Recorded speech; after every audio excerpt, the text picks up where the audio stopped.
Bien-aimé serviteur, servante de Dieu, futur serviteur, futur servante de Dieu, c'est-à-dire tout enfant de Dieu. Alors j'aimerais te raconter une histoire. Mais avant de te raconter cette histoire, j'aimerais te lire un passage de la Bible dans Matthieu, le chapitre 7, à partir du verset 22 jusqu'au verset 23. Voici ce que nous dit le Seigneur Jésus-Christ. Il dit, « Plusieurs me diront en ce jour-là, Seigneur, Seigneur, n'avons-nous pas prophétisé par ton nom? N'avons-nous pas chassé des démons par ton nom? Et n'avons-nous pas fait beaucoup de miracles par ton nom? Alors je leur dirai ouvertement, je ne vous ai jamais connus. Retirez-vous de moi, vous qui commettez l'iniquité. » Je me suis posé la question, pourquoi le Seigneur dit-il cela? Il y a beaucoup de cas, il y a eu beaucoup d'enseignements que nous avons reçus par rapport à ça. Je vais juste te donner cette histoire qui n'a peut-être rien à voir avec tout ce que tu as entendu jusque-là. Je sais qu'on t'a déjà donné des enseignements sur ce passage, avec des choses très claires. Et tout ce qu'on t'a dit n'est pas forcément faux. Je dirais même que c'est vrai. Mais là, je vais te donner un autre aspect de cette affaire. Alléluia. Et voilà, je vais te raconter l'histoire de Jéhu. Je vais te raconter l'histoire de Jéhu. Alléluia. Jéhu, qui était un soldat, qui était sous les ordres de son roi Joram. Alléluia. Et Joram était le fils du roi d'Israël, Akab. Donc, à la mort d'Akab, Joram est devenu roi. Alléluia. Et nous sommes dans la 11e année du règne de Joram. Alléluia. Et pendant ce temps, il y a aussi un autre Joram qui régnait de l'autre côté à Juda et qui a aussi un fils qui s'appelle Akazia. Ce fils-là va prendre maintenant le pouvoir parce que son père n'est plus. Alléluia. Akazia était dans sa première année de règne, alléluia, et il avait 22 ans, et Joram, qui était le roi d'Israël, était pendant ce temps dans sa 12e année de règne, alléluia. Les deux donc vont partir ensemble pour aller se battre contre le roi Hazaël, le roi de Syrie, à Ramoth en Galade. Ok, et maintenant, il va se passer un problème parce que les Syriens vont réussir à blesser Joram. Le roi Joram va se retourner pour aller se faire guérir à Israël à cause de ces blessures que les Syriens lui ont infligées à Rama. Alléluia. Mais voilà, et il y a Akazia, le fils de Joram, le roi de Juda, qui va descendre pour aller le retrouver là-bas. Alléluia. Il va retrouver là-bas le fils d'Akab à Israël, parce qu'en ce moment, il était malade, il était blessé. Il était parti se faire guérir. Alléluia. Et donc, pendant sa convalescence, voilà ce qui va se passer dans leur dos. Alléluia. On va prendre maintenant le chapitre 9. Nous n'allons pas lire de chapitre 9 au chapitre 10 parce que ça prendra 20 minutes. Je vais vous faire un bref résumé de cette affaire. Mais je vous lirai juste un petit passage. Du chapitre 9, nous allons lire du verset 1 et nous allons aller jusqu'au verset 10. Alléluia. Je lis la parole de l'Éternel avec respect. Élisée le prophète appela l'un des fils des prophètes et lui dit, « Saint-Terrain, prends avec toi cette fiole d'huile et va à Ramoth en Galade. Quand tu y seras arrivé, vois Jéhu, fils de Josaphat, fils de Nimshi, tu iras le faire lever du milieu de ses frères et tu le conduiras dans une chambre retirée. Tu prendras la fiole d'huile que tu répandras sur sa tête et tu diras, ainsi parle l'Éternel, je t'oins, roi d'Israël. Puis tu ouvriras la porte et tu t'enfuiras sans t'arrêter. » Le jeune homme serviteur du prophète partit pour Ramoth en Galade. Quand il arriva, voici les chefs de l'armée étaient assis. Il dit, « Chef, j'ai un mot à te dire. » Et Jéhu dit, « Auquel de nous tous ?» Il répondit, « À toi, chef. » Jéhu se leva et entra dans la maison, et le jeune homme répandit l'huile sur sa tête en lui disant, « Ainsi parle l'Éternel, le Dieu d'Israël, je t'oins, roi d'Israël, du peuple de l'Éternel. » Et c'est moi qui parle, il lui confiera une mission à partir du verset 7.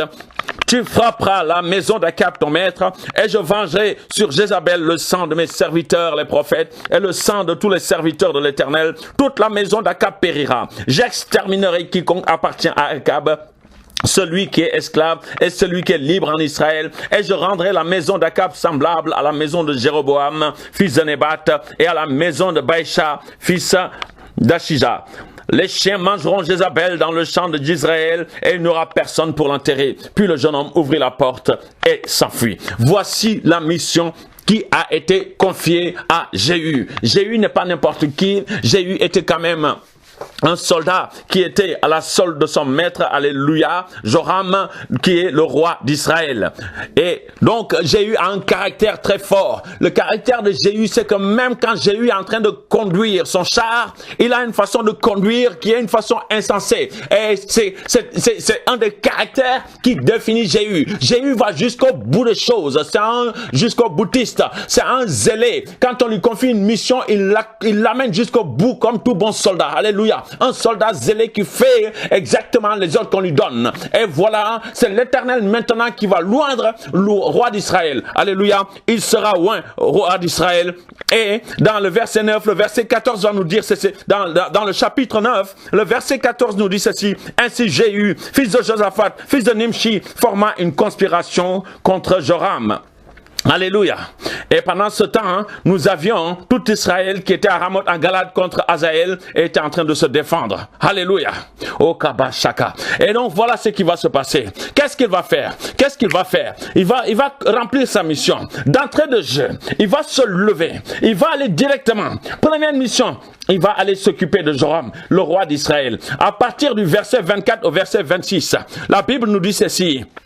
Qui va le retrouver là-bas. Et là, Jéhu saisit son arc et il frappa Joram entre les épaules. La flèche sortit par le cœur et Joram s'affaissa dans son char. Alléluia.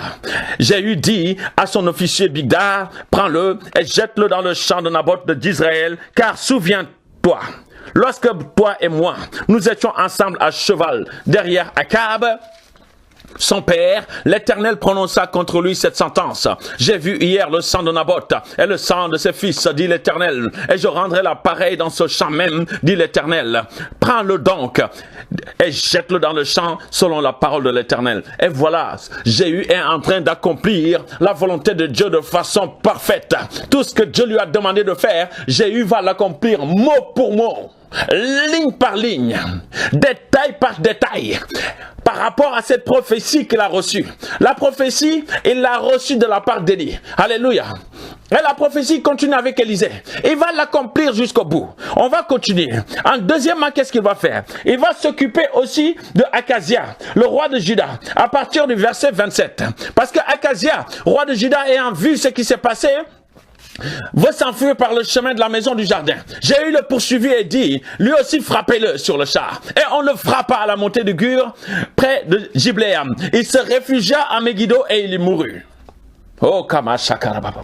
Il le tue. Mais je me pose juste une question. Si on écoute la mission qui avait été donnée à Jéhu tout à l'heure, nous avons entendu ce que le prophète lui a dit. Revenons. À partir du verset 6. Alléluia. Quand le prophète va lui parler, alléluia, il va lui donner à partir du verset 7. Et il va lui dire, tu frapperas la maison d'Akab ton maître et je vengerai sur Jézabel le sang de mes serviteurs, les prophètes, et le sang de tous les serviteurs de l'Éternel. Toute la maison d'Akab périra. J'exterminerai quiconque appartient à Akab, celui qui est esclave et celui qui est libre en Israël, et je rendrai la maison d'Akab semblable à la maison de Jéroboam, fils de Nébat, et à la maison de Baïcha, fils d'Achija. Les chiens mangeront Jézabel dans le champ d'Israël, et il n'aura personne pour l'enterrer. Alléluia. Voilà ce qui a été dit. Jéhu a bien entendu ce qu'on lui a dit. Mais Jéhu aussi avait entendu quand Élie a parlé à Akab. Alléluia. J'ai entendu tout ça. Mais là, la seule question que je me suis posée, en tuant ce roi, en tuant le roi de Juda, est-ce que le Seigneur le lui avait demandé dans sa mission? En tout cas, Jéhu a accompli cela. C'était la deuxième chose que Jéhu va faire. Mais Jéhu n'a pas fini. En 3, Jéhu va descendre. Alléluia. Jéhu va descendre pour aller s'occuper maintenant de Jézabel. Alléluia. À partir du verset 30, il va s'occuper de Jézabel. Et à partir du verset 33, il dira ceci. Il dit, qu'on attrape Jézabel qui était à la fenêtre et qu'on jette Jézabel en bas. Ils la jetèrent. Donc les serviteurs qui étaient là ont jeté Jézabel. Les serviteurs de Jézabel même ont jeté Jézabel et il rejaillit de son sang sur la muraille et sur les chevaux. Jézabel a explosé par terre. J'ai eu la foula au pied. Puis il entra, mangea et but. Et il dit, allez voir cette maudite et enterrez-la, car elle est fille de roi. Ils allèrent pour l'enterrer, mais ils ne la trouvèrent pas. Ils ne trouvèrent d'elle que le crâne, les pieds et les paumes des mains. Et ils retournèrent l'annoncer à Jéhu, qui dit, écoutez bien ce que Jéhu va dire. C'est ce qu'avait déclaré l'Éternel par son serviteur Élie, le Tishbite, en disant, les chiens mangeront la chair de Jézabel dans le camp d'Israël. Et le cadavre de Jézabel sera comme du fumier sur la face des champs, dans le sang d'Israël, de sorte qu'on ne pourra dire, c'est Jézabel. Jéhu est en train d'accomplir le plan parfait de Dieu. Jéhu est en train de faire tout ce que Dieu lui a demandé. Alléluia. Si tu es d'accord avec moi jusque-là, de ce que Jéhu est en train de faire, dis Amen. Alléluia, on va continuer. Maintenant, allons-y. Quatrièmement, qu'est-ce qu'il va faire? Il va aussi s'occuper des 70 fils d'Akab. Et ça, à partir du chapitre 10. Il va s'en occuper. Et dès le verset 6 au verset 7, voilà ce que Jéhu va dire. Jéhu leur écrivit une lettre. Il écrit une lettre à qui? Jéhu va écrire une lettre. Une première lettre, il avait déjà écrit. Il écrivait cette lettre qu'il envoya à Samarie aux chefs d'Israël, aux anciens gouverneurs des enfants d'Akab. Et il leur dit de se préparer, qu'ils choisissent un des fils d'Akab et qu'ils le mettent au pouvoir et qu'ils défendent toute leur vie, de toute leur force, ce roi, parce que lui il arrive. Mais ces gens-là, ils se sont dit, si aucun des deux rois n'a résisté à Jéhu, pourquoi nous allons essayer? Ils avaient peur. Et ils ont dit à Jéhu que sa volonté seule soit faite. Qu'il leur dise ce qu'ils ont à faire, ils vont le faire. Il va envoyer une deuxième lettre à partir du verset 6, où il va leur dire ceci: si vous êtes à moi et si vous obéissez à ma voix, prenez les têtes de ces hommes, fils de votre maître, et venez auprès de moi demain à cette heure à Jezreel. Or, les 70 fils du roi étaient chez les grands de la ville qui les élevaient. Quand la lettre leur fut parvenue, ils prirent les fils des rois et ils les égorgèrent. Ils égorgèrent les 70. Puis ils mirent leur tête dans des corbeilles et les envoyèrent à Jéhu à Jezreel. Voilà ce qu'ils ont fait. Jéhu ne va pas s'arrêter là. Jéhu ne va pas s'arrêter là. Jéhu dit ceci, que lui, il a sans doute conspiré contre son maître. Mais ces 70-là, qui les a tués? Il dit, vous êtes juste. Donc ça lui donne l'occasion de finir une mission qu'il a commencée. Jéhu va aller encore plus loin. Jéhu va aller encore plus loin. Jéhu va aller encore plus loin. Il va dire ceci: sachez donc qu'il ne tombera rien à terre de la parole de l'Éternel, de la parole que l'Éternel a prononcée contre la maison d'Akab. L'Éternel accomplit ce qu'il a déclaré par son serviteur Élie. Et l'Éternel l'accomplit par qui? Par la main de Jéhu. Jéhu est conscient qu'il a une mission à remplir et qu'il va l'amener jusqu'au bout, avec tout le zèle qu'il a. Et Jéhu va frapper tous ceux qui restaient de la maison d'Akab à Jezreel, tous ses grands, ses familles, ses familiers et ses ministres, sans en laisser échapper un seul. Il va tous les frapper. Au verset 11, il va tous les frapper. Alléluia. Il ne va en laisser aucun. Ça, c'est la 5e mission. La 6e mission, il va encore aller plus loin. Parce que sur le chemin, il s'en va maintenant à Samarie. Parce qu'il va s'occuper de la famille d'Akab qui est en Samarie. Il va s'occuper d'eux. Mais voilà, en route, il va encore croiser qui? Il va croiser 42 frères du roi de Juda, du roi de Jérusalem, qu'il venait juste de tuer, Akazia. Et les 42 ne savaient pas ce qui s'était passé. Et Jéhu va tous les égorger. Ce fut sa 6e mission. Les 42. Mais ceci, est-ce que c'était dans la mission que l'Éternel a confiée? Ce n'est pas à moi de juger. La parole de Dieu était là. La parole de Dieu est toujours là. Alléluia. Il va passer dans sa 7e mission. Et cette fois, à partir du verset 17, il va arriver sur place là-bas. Il va arriver sur place. Et qu'est-ce qu'il va faire? Jéhu, quand il est arrivé à Samarie, il frappa tout ce qui restait d'Akab à Samarie et il les détruisit entièrement. Il les détruisit entièrement. Il n'en laissa pas un seul, selon la parole que l'Éternel avait dite à Élie. On dit, la Bible dit, selon la parole que l'Éternel avait dite à Élie. Donc Jéhu n'a fait que ce que l'Éternel lui a demandé. Dans ce passage-là. Alléluia. Pour sa 7e mission, il a fait ce que Dieu lui a demandé. Alléluia. Il a fait ce que Dieu lui a demandé. Jéhu avait du zèle. Jéhu avait du zèle. Jéhu avait du zèle. Et même quand Jéhu va rencontrer Jonadab, le fils de Rekab, sur son chemin, il le salua et il lui dit, ton cœur est-il sincère comme mon cœur l'est envers toi? Et Jonadab va lui répondre, il l'est. Alors il lui dit, s'il l'est, donne-moi ta main. Il le fit monter sur son char et il lui dit ceci, au verset 16, dans le chapitre 10, il lui dit, viens avec moi et tu verras mon zèle pour l'Éternel. Tu verras mon zèle pour l'Éternel. Il l'amena ainsi dans son char. Alléluia. Et c'est comme ça qu'il va arriver pour remplir sa 7e mission. Et il va frapper tous les enfants, toute la famille, tous ceux qui étaient d'Akab à Samarie. Il va tous les détruire. Il va les effacer. Mais ce zèle va continuer. Il va faire encore mieux que ça. Il va faire encore un cadeau à l'Éternel. Il va aussi s'occuper des prophètes de Baal. Il va monter une stratégie en place pour tous les rassembler. Il va leur faire croire qu'il va servir Baal encore plus qu'Akab. Il va tous les rassembler. Et là, qu'est-ce qu'il va faire? Il va tous les détruire. Il va tous les égorger. Il va tous les frapper. Il n'y en a pas un seul qui va échapper. Il a choisi 80 hommes d'élite pour qu'ils s'occupent de ces gens qu'il a réunis dans un même endroit. Et il les a tous détruits. Il n'en a pas laissé échapper un seul parce qu'il leur a dit, s'il y en a un seul qui échappe, leur vie en dépend. Et ils ont exécuté les ordres comme il leur a demandé. Et aucun n'en a échappé. Aucun n'en a échappé. Aucun n'en a échappé. La Bible dit que Jéhu extermina Baal du milieu d'Israël. Jéhu dit au coureur aux officiers, entrez, frappez-les. Ils les ont frappés. Au 28, il dira, Jéhu extermina Baal du milieu d'Israël. Il extermina Baal du milieu d'Israël. C'était terminé. Plus de Baal, plus de prophètes de Baal, plus de serviteurs de Baal, plus de sacrificateurs de Baal, plus de rien de Baal. Les statues, toutes ces choses, il les a brûlées. Il s'est occupé très bien de ça. Il a renversé les statues de Baal. Il a renversé la maison de Baal. Il en a même fait un cloaque qui a subsisté jusqu'au moment où la Bible raconte cette affaire.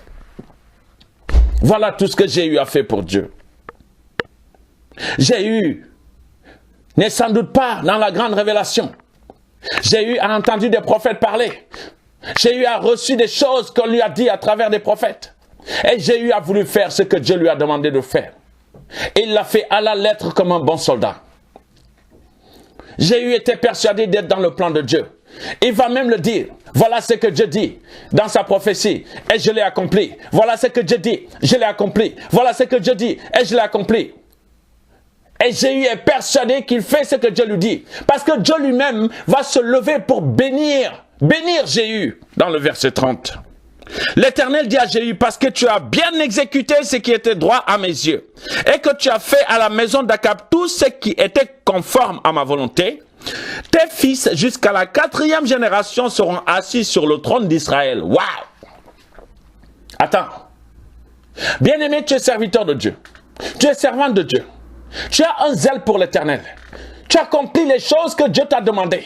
Tu as une feuille de mission que Dieu t'a donnée depuis le début. Te voilà dans cette feuille de mission.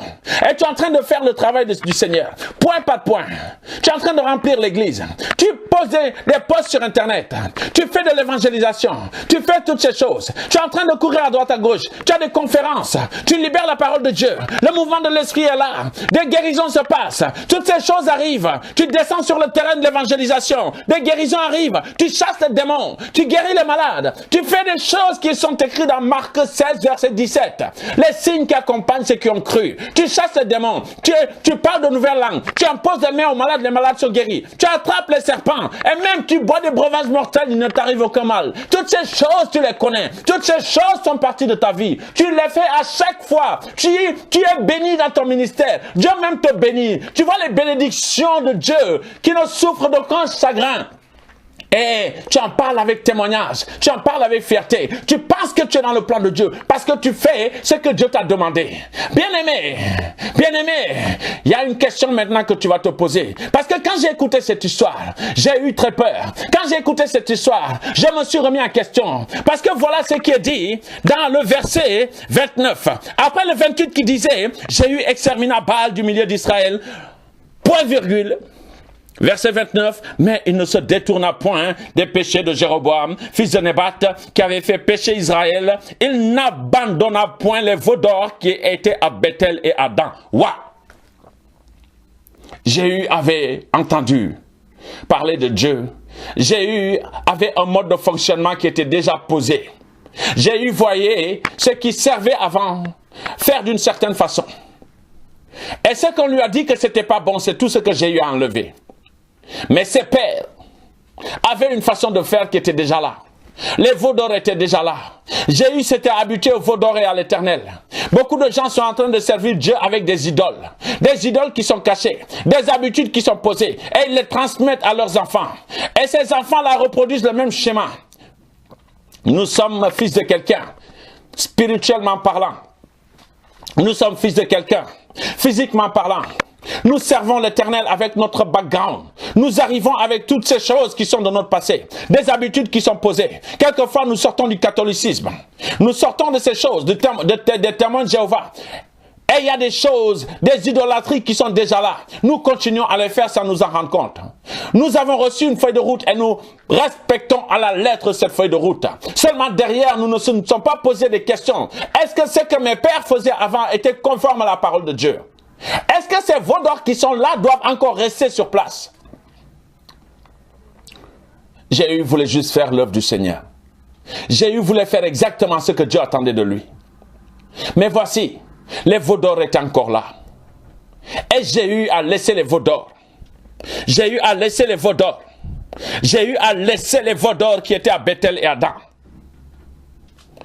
Jéhu a négligé ses veaux d'or parce que tout simplement, c'est comme si il n'avait pas reçu de révélation de la part du Seigneur en lui demandant qu'est-ce qu'il me reste encore à faire. Voici toute la feuille de route que tu m'as donnée. Je l'ai fait comme il faut.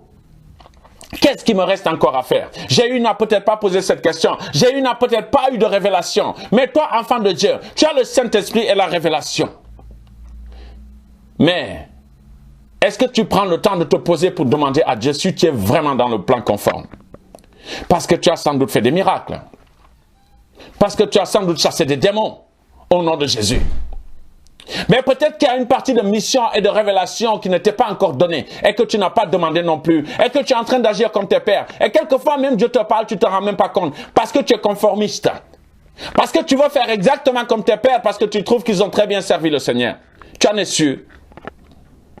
Tu en es sûr.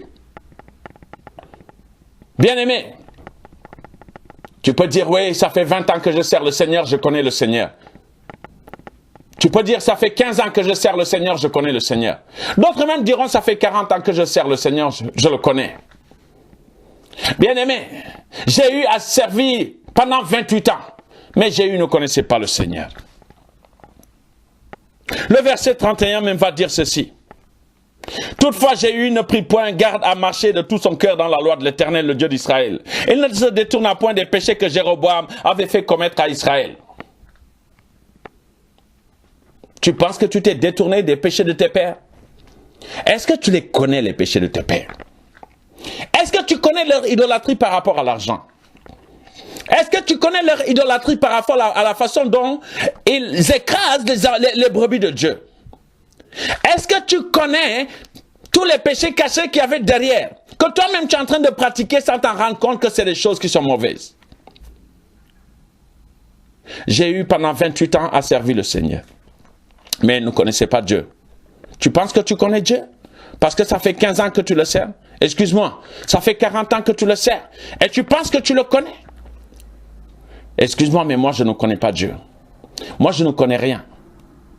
La seule chose qui m'a frappé, c'est que nous pouvons servir Dieu en faisant tout ce qui se passe, que tout se passe bien,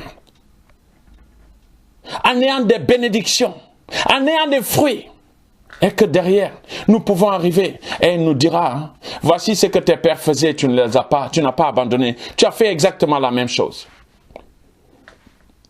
Et tu diras, Seigneur, je ne savais pas.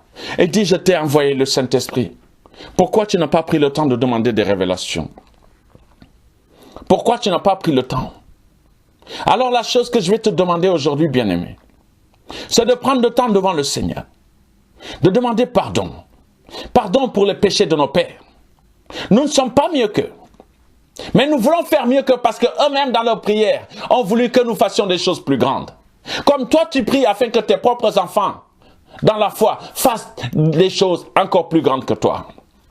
Mais prie aussi afin que tes enfants ne commettent pas les mêmes péchés que toi. De la même façon que tu dois te repentir des péchés de tes pères en faisant en sorte que Dieu te montre ce qui en toi constitue une idole pour que tu arrêtes et que tu ne te conformes pas à ce que faisaient tes pères. Oh Seigneur, je ne veux pas être un Jéhu. Je ne veux pas être celui qui va te servir et quand j'arrive devant ta face, tu me rejettes en me disant que tu ne m'as jamais connu. Je ne veux pas être celui qui est conforme au péché de mes pères en faisant la même chose, en pensant que je suis dans le droit chemin. Seigneur, je ne connais rien, mais toi tu connais toutes choses.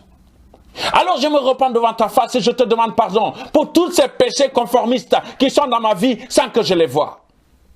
Pardonne-moi Seigneur d'avoir fonctionné comme mes pères en pensant que leur manière de fonctionner était la meilleure et que je dois juste copier.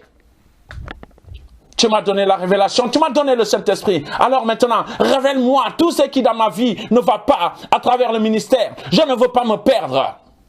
Tu es mon divin berger et c'est toi Seigneur qui me guide dans ta présence.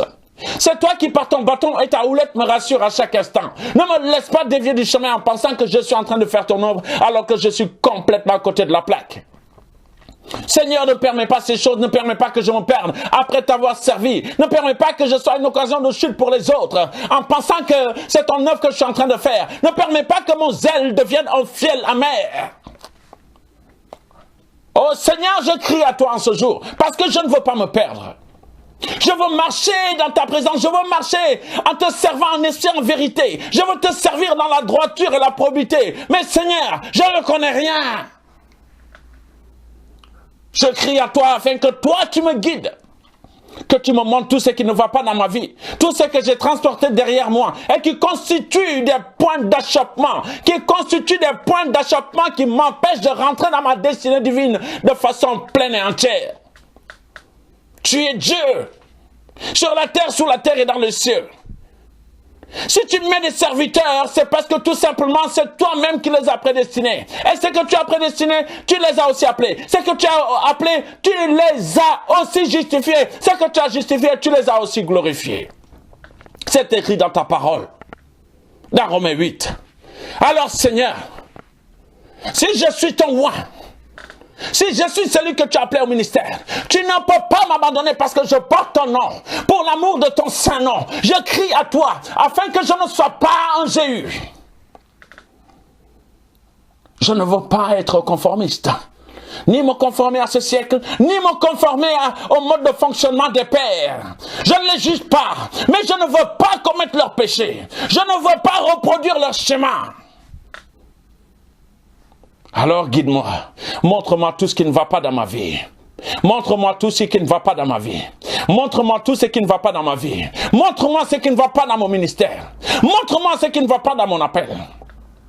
Montre-moi tout ce qui constitue un mauvais zèle que j'exerce dans mon ministère.